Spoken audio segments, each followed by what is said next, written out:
Ilang araw na lang ay pasok na, kaya mga school service naman ang inspeksyon ng LTFRB. Ito'y para matiyak ang kaligtasan ng mga estudyante. May paalala naman ang ahensya sa mga gumagamit ng tricycle bilang service. Si Ryan Lasigas sa report. Rise and shine, Ryan. Ngayong balik na sa 5 araw ang face-to-face classes, balik sigla na ang negosyo ng mga school service. Pero sabi ng ilang driver, hindi pa mataas ang demand para sa school service. Si Tatay Jesus, nakakangiti na dahil balik trabaho na. Kwento niya, 10 taon na siyang driver ng school service. At pagmamalaki niya, ni minsan, hindi pa siya nasita ng LTFRB. Kinicheck ko yung mga pintuan bago nakasakay na, bago kayo umalis, na nakasarado maigi, saka may seatbelt to, ganun po. Saka yung mga gulong, saka gasolina, ganun. Nagsimula ng mag-inspeksyon ng LTFRB sa mga school service upang matiyak ang kaligtasan ng mga estudyante. Sabi ng LTFRB, bukod sa prangkisa, dapat may secured windows ang school service. Dapat ding may seatbelts sa lahat ng pasahero.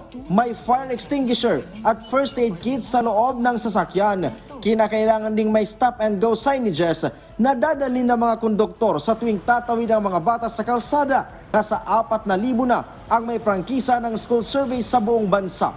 Well, yung karamihan naman na inspect natin ay good naman yung kanilang mga requirements. May mga napansin lang kami na pinaalis namin na mga hindi dapat nandun sa mga school service para po maging compliant sila. So, during the opening of classes, at least okay na po yung kanilang mga sasakyan.